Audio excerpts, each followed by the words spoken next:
Bapak Ibu yang dikasihi Tuhan Yesus Kristus. Kita bersyukur boleh bertemu kembali. Semua ini hanya karena anugerah Tuhan. Doa kami semoga Bapak Ibu selalu dalam keadaan sehat dan diberkati Tuhan. Resing hari ini saya akan ambil di dalam Yesaya pasal yang kelima ayat yang kedua. Di situ dikatakan bahwa Ia mencangkulnya dan membuang batu-batunya dan menanaminya dengan pokok anggur pilihan. Ia mendirikan sebuah menara jaga di tengah-tengahnya dan menggali lubang tempat memeras anggur. Lalu dinantinya supaya kebun itu menghasilkan buah anggur yang baik. Tetapi yang dihasilkannya ialah buah anggur yang asam. Di dalam cerita firman Tuhan pada hari ini bercerita tentang seorang petani menanam pohon anggur. Tentunya di dalam menanam atau memilih bibit pohon anggur, dia akan pilih bibit yang paling baik, yang paling unggul, dengan harapan nanti buah yang dihasilkan adalah buah yang baik, buah yang manis. Setelah menunggu beberapa waktu, bahkan beberapa bulan, akhirnya pohon anggur itu menghasilkan buah. Dan dengan senang hati si petani menanti sampai buah anggur itu masak. Dan saat buah anggur itu sudah mulai masak, si petani itu memetik dan merasakan buah anggur tersebut. Ternyata buah yang dihasilkan tidak sesuai dengan apa yang diharapkan.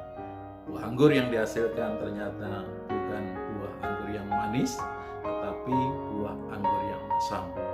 Tentunya si petani sangat kecewa karena begitu banyak waktu, tenaga yang ia sudah buang untuk memelihara, menjaga, tetapi yang dihasilkan tidak sesuai dengan apa yang diharapkan. Di dalam Yohanes pasal 15 ayat yang ke-16 di situ berkata, "Bukan kamu yang memilih aku, tetapi akulah yang memilih kamu. Dan aku menetapkan kamu supaya kamu pergi dan menghasilkan buah, dan buahmu itu tetap." Kita bersyukur Bapak Ibu, dari sekian banyak manusia di muka bumi ini, kita termasuk bagian orang yang dipilih oleh Tuhan. Tetapi Tuhan menginginkan kita untuk kita menghasilkan buah.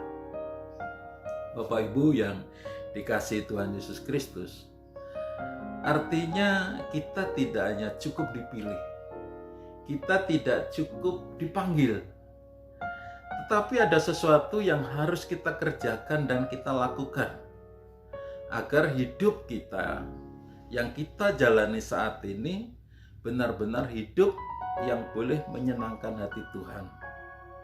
Kita tidak mau menyia-nyiakan panggilan Tuhan. Kita tidak mau menyia-nyiakan pilihan Tuhan. Kita tidak mau mengecewakan Tuhan. Kita mau menghasilkan buah-buah yang sesuai apa yang Tuhan harapkan di dalam kehidupan kita. Jangan kita menjadi pohon ara yang kelihatannya subur tetapi tidak ada buahnya. Jangan pula menjadi pohon anggur sekalipun menghasilkan buah, tetapi buah yang dihasilkannya masam. Dalam firman Tuhan Lukas pasal 3 ayat 16 di situ dikatakan, "Kapak sudah tersedia pada akar pohon, dan setiap pohon yang tidak menghasilkan buah yang baik akan ditebang dan dibuang ke dalam api." Tujuan hidup kita bukan untuk ditebang, dibuang, bahkan dibakar, dimasukkan ke dalam api. Tapi kerinduan kita semua, akhir hidup kita, tujuan kita adalah surga yang mulia, di mana di sana ada sukacita, ada damai, tidak ada ratap, kertak gigi, dan air mata. Itulah yang menjadi kerinduan, itulah yang menjadi harapan dan tujuan akhir akan hidup kita. Oleh sebab itu, Bapak Ibu yang dikasihi Tuhan Yesus Kristus, hendaklah kita seperti pohon yang ditanam di tepi air, yang merambatkan akar-akarnya ke tepi batang air.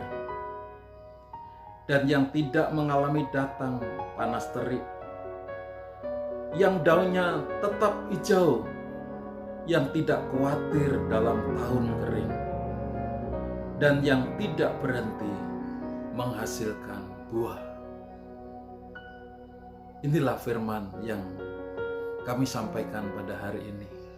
Kiranya Tuhan menolong dan memberkati kita semua. Amin.